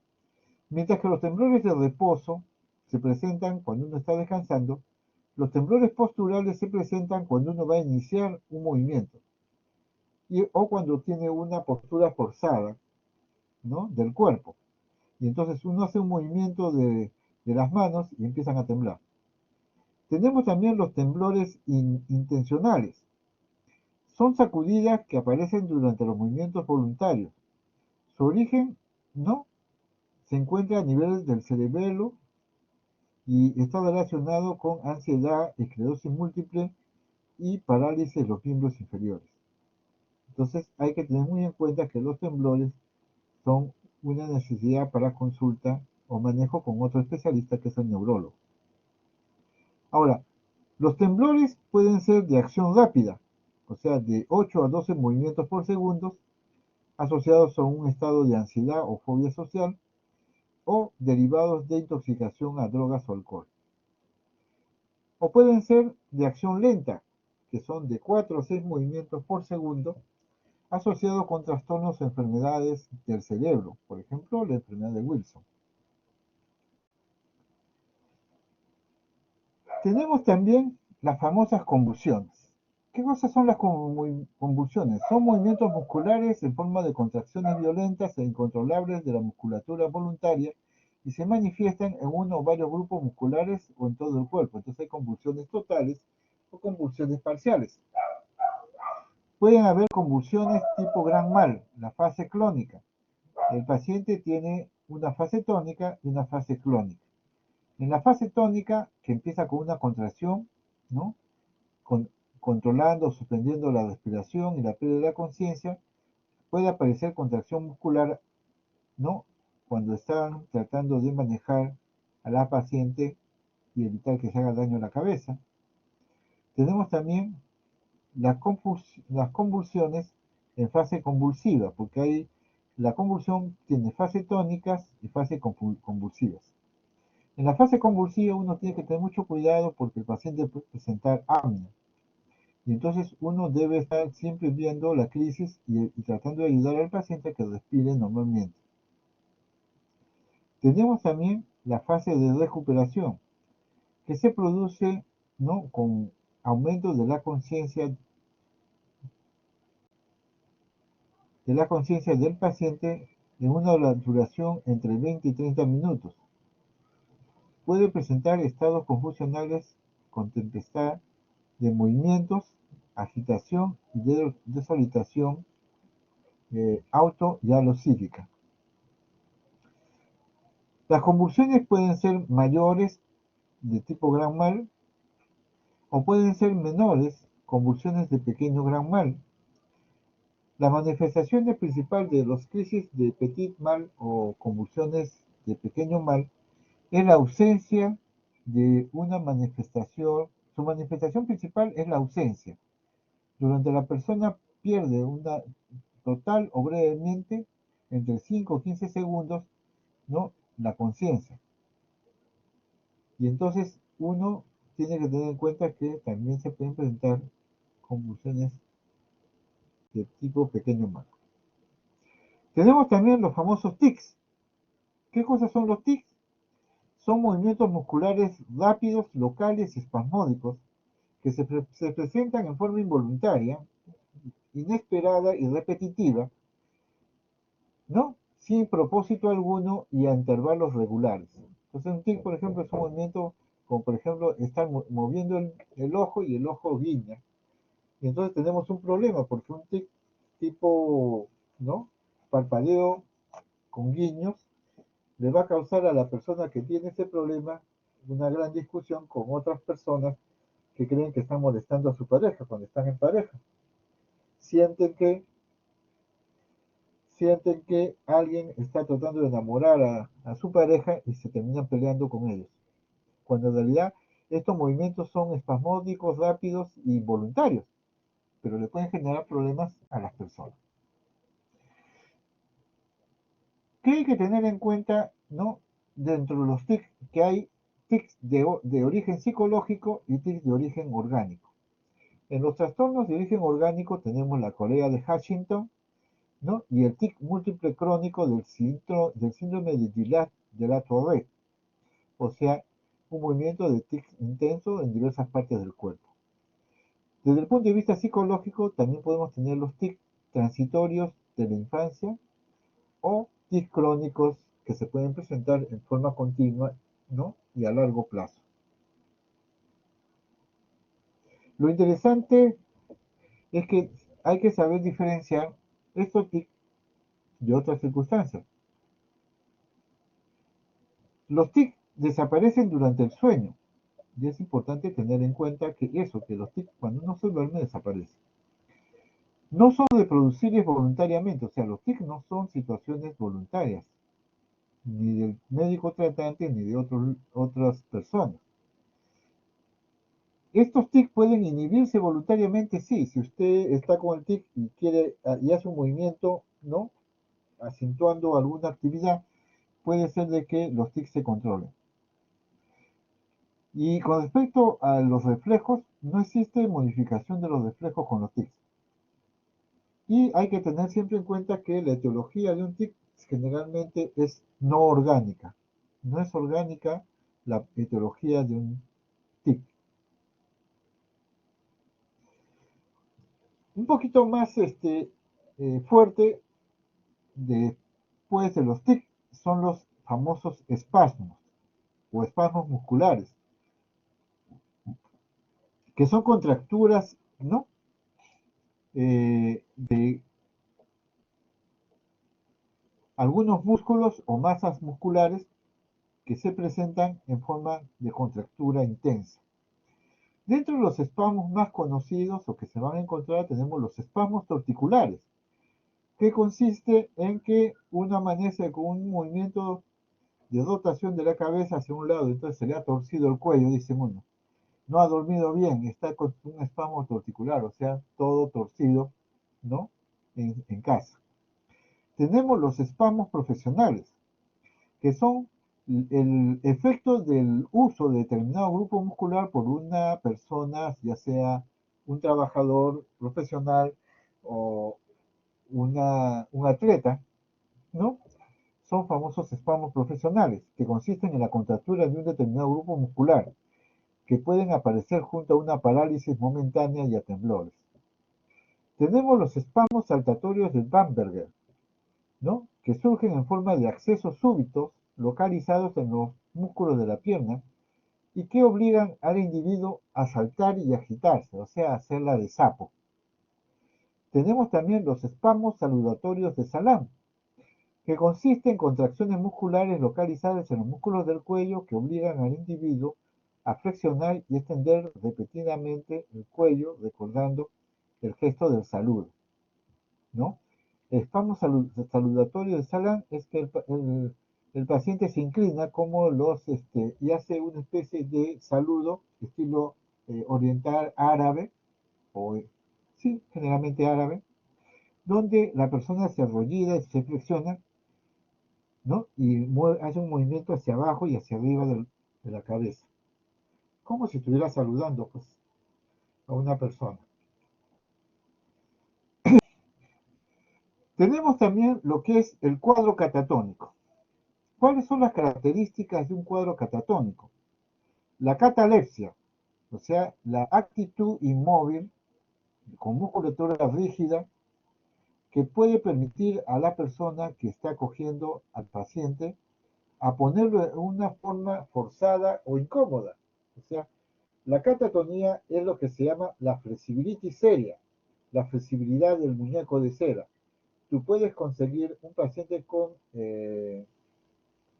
catatonía y lo que vas a encontrar en esta catatonía es que la persona, ¿no? Va a estar congelada, como si estuviera en hielo, ¿no? En una actitud inmóvil, y que hace que uno lo pueda coger al paciente y ponerlo en una posición rara o difícil. Entonces es como estar tomando el pelo a una persona por el hecho de que tiene estos cuadros catatónicos. Entonces es fácil moverlos, ¿no? O disfrutar de ciertas cosas o bromas, ¿no? Obligándolo a él a hacer cosas porque no tiene mucha capacidad para manejar el problema. Tenemos junto con la catatonía, perdón, con la catalepsia, el famoso negativismo, que es la oposición del paciente a realizar un movimiento cuando se lo ordena. Tenemos también los ecosíntomas, o sea, la famosa repetición de las palabras cuando es una ecolalia, de los movimientos cuando es una ecopraxia, ¿no? Y entonces uno siempre tiene que ver que estos temas, ¿no?, pueden ir asociados. La catatonía va asociada con catalepsia, negativismo, ecosíntomas, por ejemplo, ecolalia, y obediencia automática, que es que el paciente obedece automáticamente sin duda ni murmuraciones a la orden que le da la persona que lo tiene sugestionada. Si la persona que lo tiene sugestionada le dice que se ponga cabeza arriba, la persona lo va a hacer. Que se ponga de costado o se desnude, también lo va a hacer. Eso está relacionado con la obediencia automática. Entonces, la catatonía como cuadro único tiene catalepsia, tiene negativismo, tiene ecosíntomas y obediencia automática. Tenemos las estereotipias, que ya hemos hablado, ¿no? Pero estas son estereotipias motoras, que es la repetición innecesaria de movimientos o gestos que, a diferencia de los tics, son organizados y más complejos.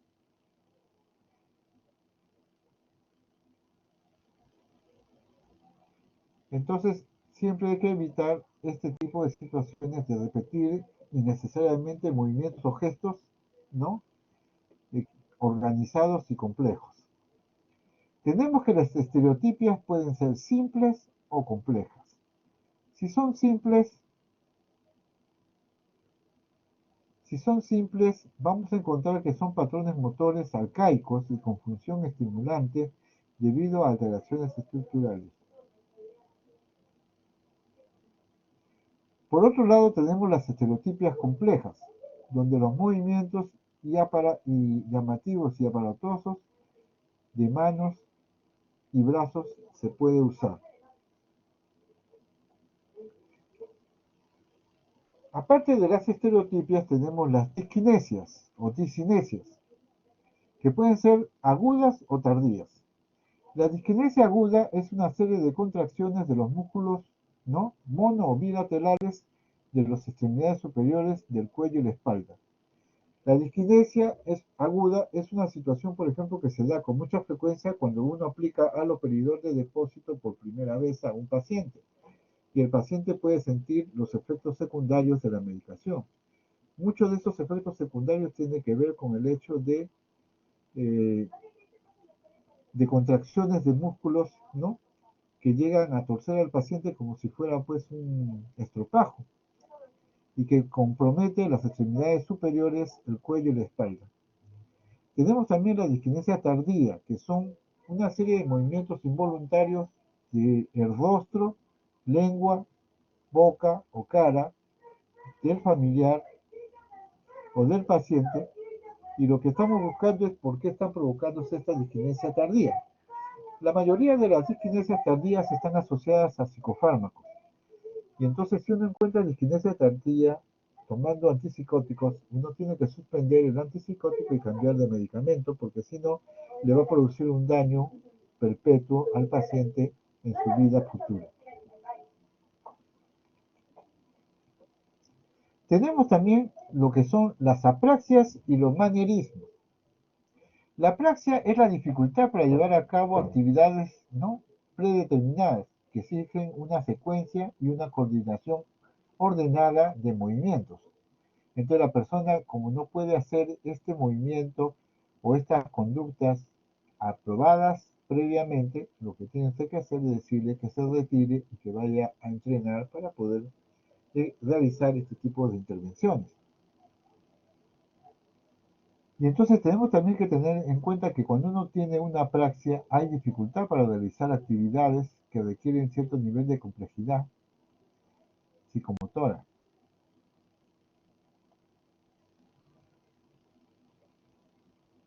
Tenemos también los manierismos. Los manierismos son movimientos simples, casi movimientos parásitos, que aumentan la expresividad de los gestos y la mímica de la persona. El manierismo es un movimiento, ¿no?, que solo acentúa alguna característica de las personas que lo han usado. Que significa, por ejemplo, que uno, cuando está muy pensativo, tiene tendencia a agarrarse ¿no? La barbilla y a frotar la parte del mentón. Es una forma de manerismo, ¿no? Porque es un movimiento parásito que no aumenta la expresividad del gesto o la conducta o la mímica, pero que se presenta como una constante. Entonces, eso va a generar, ¿no? Un problema de presentación de movimientos parásitos, ¿no? En una persona, y eso se llama manerismo. También tenemos que aprender a diferenciar la ecopraxia de la acaticia. Mientras la ecopraxia es la imitación de movimientos y gestos de la persona que el paciente está observando, la acaticia es la sensación interna de inquietud, de ansiedad, de estar en constante movimiento. Pero en la acaticia no existe un movimiento ordenado, sino es un movimiento del punto de vista subjetivo, emocional. Y entonces ahí tiene que tener un poquito de paciencia y dejar que esto se desempeñe poco a poco. Entonces tenemos que la ecopraxia es imitación de movimientos y gestos de la persona que el paciente está dando, o sea, es lo que se llama acciones motoras en eco, y la caticia es una sensación subjetiva de ansiedad, que puede estar provocado por el movimiento de los cuerpos o por otras causas. Por ejemplo, tenemos que, en el caso del parkinsonismo, ¿no? Lo que nosotros encontramos es bradicinesia, o sea, un movimiento lento, motor, temblor de reposo, rigidez muscular e inestabilidad postural, pero está relacionado con el hecho de que sus conductas motoras están comprometidas y está relacionado con efectos parkinsonianos. Estas conductas, ¿no?, de parkinsonismo pueden ser causadas por una gran variedad de enfermedades, pero destacan las enfermedades degenerativas en este tipo de problemas. Tenemos acá, por ejemplo, un paciente mutista que no habla. El paciente se manifiesta callado y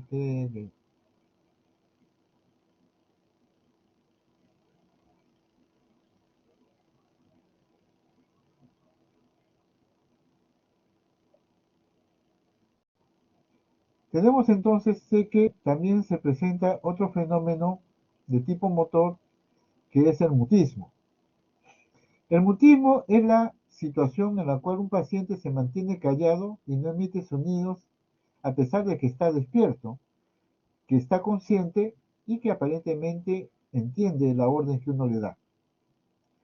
En este caso hay que tener en cuenta que hay el mutismo asinético, que está relacionado a un estado de inmovilidad, aunque las personas se mantienen alerta, evidenciado por el movimiento de los ojos. Entonces el paciente está, ¿no?, mutista, pero se da cuenta de lo que rodea alrededor suyo, entonces no se da cuenta que el paciente, ¿no?, está presentando un estado de inmovilidad ya consciente. Tenemos también el mutismo selectivo.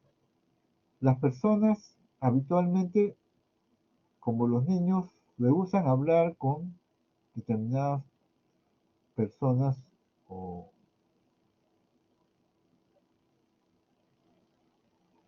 tenemos también el mutismo electivo. Las personas, habitualmente niños, rehusan hablar de determinadas situaciones sociales, lo que se puede asociar con timidez.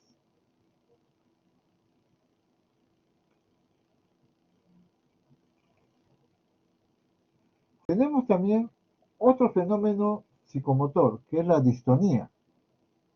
La distonía es una contracción tónica involuntaria de un grupo muscular que provoca una postura anormal sostenida.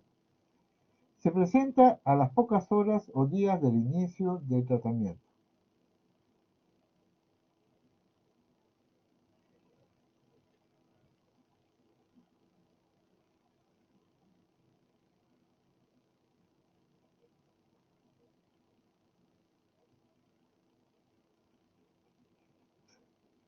Entonces tenemos que hay distintos tipos de contracturas musculares o fenómenos musculares motores. La distonía es una contracción tónica involuntaria de un grupo muscular que provoca una postura anormal sostenida. Aparece de forma brusca a las pocas horas o días del inicio o momento de la dosis. La distonía aguda produce contracciones musculares como tortícolis, ¿no? Distonía lingual, distonía mandibular y crisis oculogiras. Esto es muy frecuente la distonía, por ejemplo, en los cuadros a los cuales usan haloperidol, que es un antipsicótico que provoca efectos secundarios por su uso.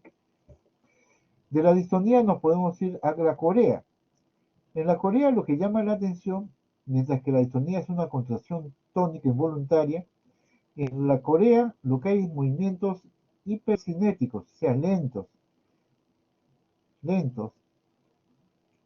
y lo que están buscando, ¿no?, es descubrir por qué unos se están usando y otros no. Tenemos también la atetosis, que es la presencia de movimientos lentos, retorcidos, como si fueran, ¿cómo se llama? Eh,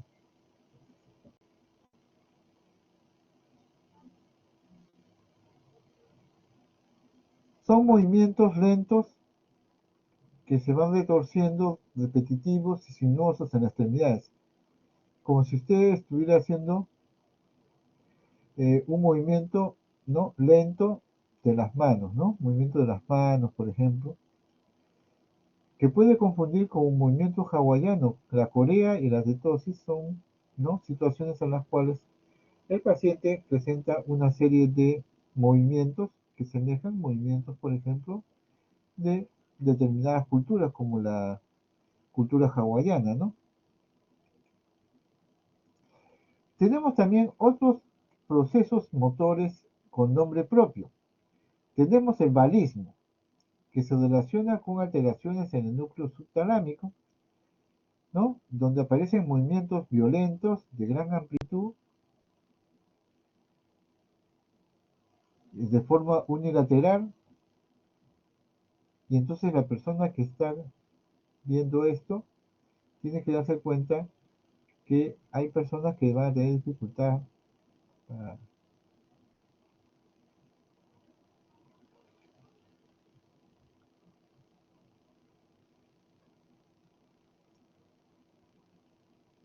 En el balismo, por ejemplo, tenemos que son lesiones que se presentan como movimientos violentos de gran amplitud, ¿no? Como si estuvieran una extremidad, se pudiera dispararse desde la pelvis o el hombro hacia afuera.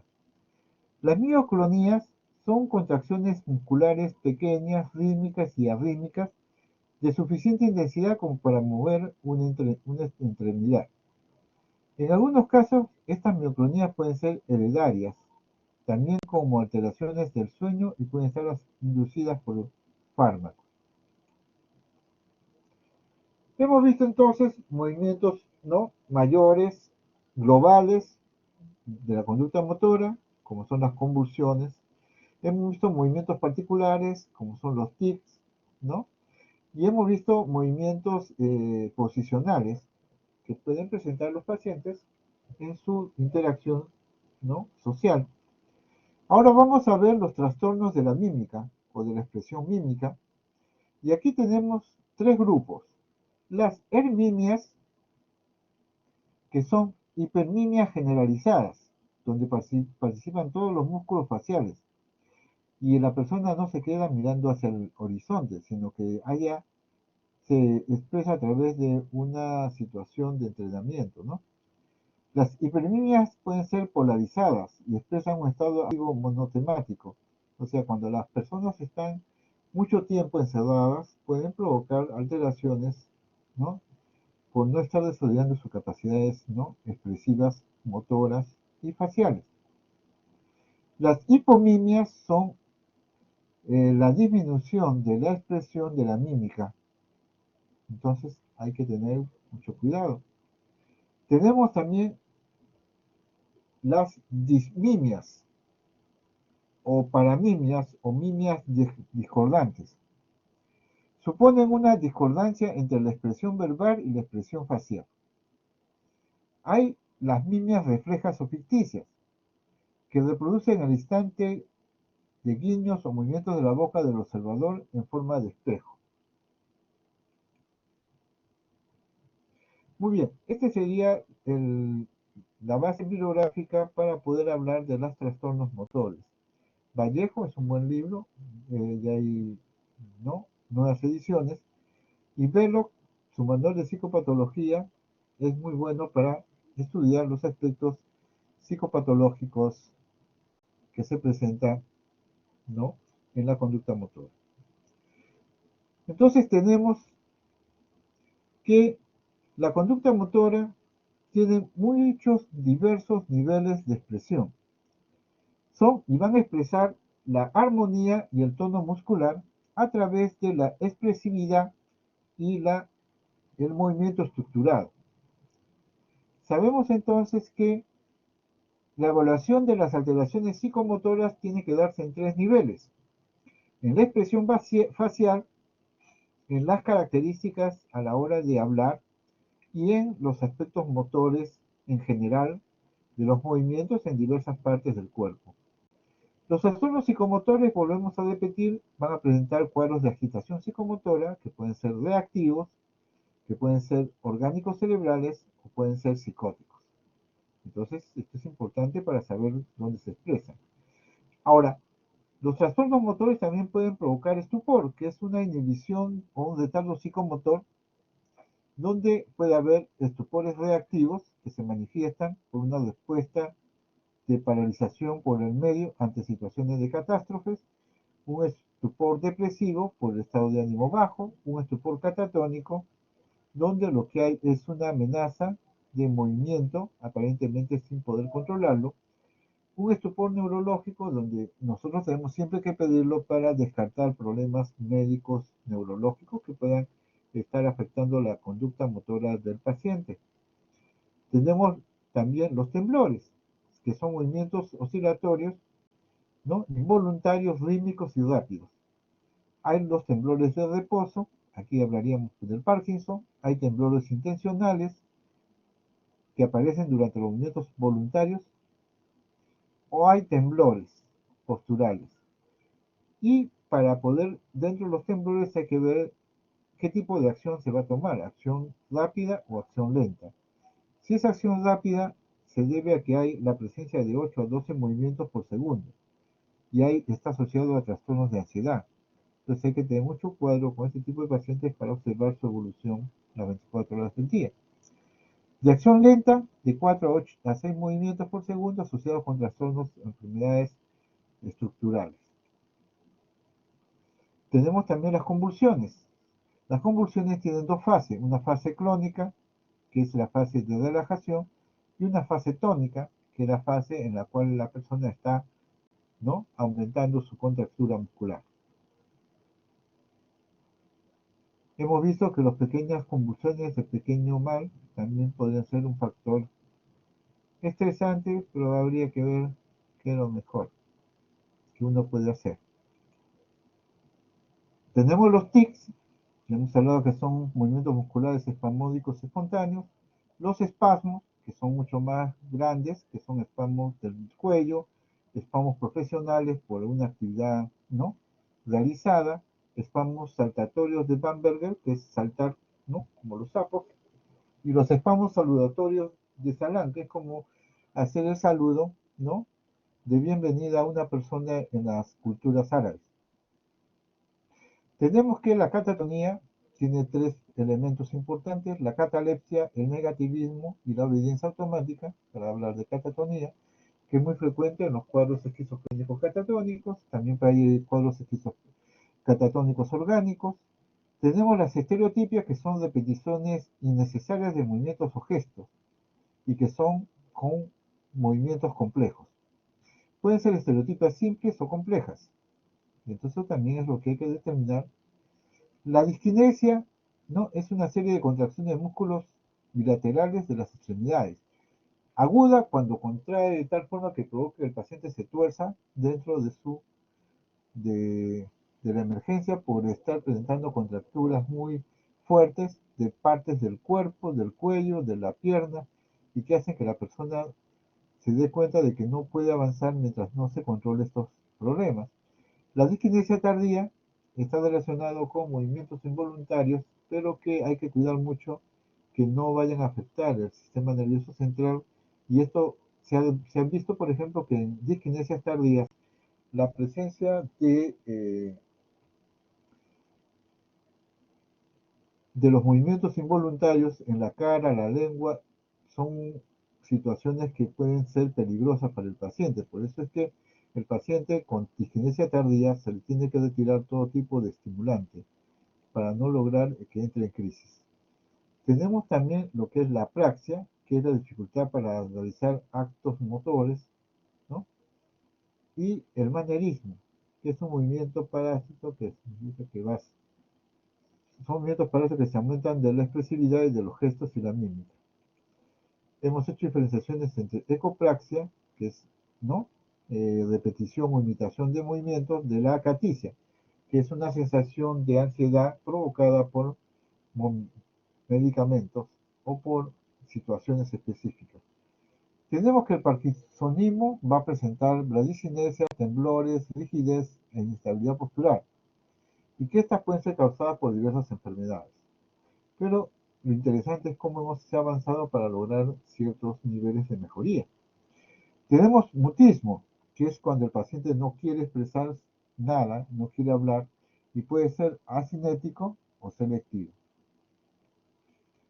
Tenemos también los movimientos musculares espasmódicos. Tenemos la distonía, que es una contracción tónica involuntaria de un grupo muscular que provoca una postura normal sostenida, ya hemos hablado de distonía aguda. La corea, que son movimientos hipercinéticos de una velocidad intermedia entre la tetosis y las inhibiciones y las mioclonías más rápidas, consiste en sacudidas de una extremidad que aparecen incorporadas en movimientos intencionados. Y la tetosis, que es la presencia de movimientos lentos, ¿no?, de las extremidades, asociadas a lesiones cerebrales perinatales. Tenemos que diferenciar el barismo, que son movimientos violentos de gran amplitud, ¿no?, y que se relaciona con lesiones del núcleo subtalámico. Tenemos la mioclonía, que son contracciones pequeñas, rítmicas o arrítmicas, que son de intensidad más o menos moderada, pero que motivan a la extremidad a moverse. En algunos casos estos pueden ser hereditarias, estar asociado a alteraciones del sueño o puede ser inducidas por fármacos. Hemos hablado de los trastornos de la mímica en las hipomimias, las dismimias y las hipermimias, o sea, expresiones de la mímica para arriba, para abajo o alteraciones en la expresión de la mímica. Muy bien, hasta este punto, ¿no?, hemos terminado ya la exposición. Preguntas que deseen hacer con respecto a la patología motora o la patología psicomotora propiamente dicha. ¿Alguna duda? ¿Alguien que desee hacer alguna pregunta que tenga alguna interrogante para ustedes? Como ustedes verán, todo esto parte de la capacidad que tiene el profesional de aprender a observar cada uno de los movimientos, actitudes, gestos que pueda presentar el paciente. Como quien dice, tenemos que estar en constante alerta observando las conductas del paciente, si presenta agitación psicomotriz, si presenta epilepsia o convulsiones, si presenta catatonías o conductas estereotipadas, ¿no?, si presenta acaticia, si presenta disquinesia, si presenta temblores, si presenta otro tipo de cuadros. Y entonces nosotros tenemos que ir analizando cada uno de estos movimientos para ver dónde está el problema o cómo se puede manejar. Muy bien. Preguntas de los integrantes de la promoción que están haciendo el curso de psiquiatría. Preguntas que deseen hacer ustedes, alguna duda que tengan.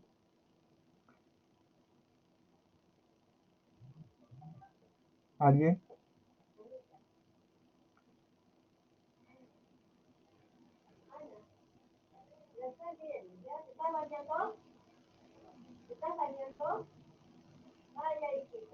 Les voy a recomendar que vuelvan a revisar la exposición, ¿no?, de la clase para que la vean con más tranquilidad, ¿no? Y la puedan manejar en una forma más adecuada. Dadas las circunstancias y no habiendo preguntas por ahora, vamos a concluir con la clase teórica. Muy bien, cuídense, eso sería todo. Revisen bien estos temas porque son parte de lo que va a ser el tema de la observación en el examen mental. Y es importante que ustedes aprendan a reconocer estas circunstancias para poder tener una idea adecuada de lo que va a pasar con cada uno de ellos. ¿Ok? Muy bien. Cuídense. Nos vemos entonces hasta la próxima clase. Gracias, doctor. Muchas gracias a ustedes por su paciencia.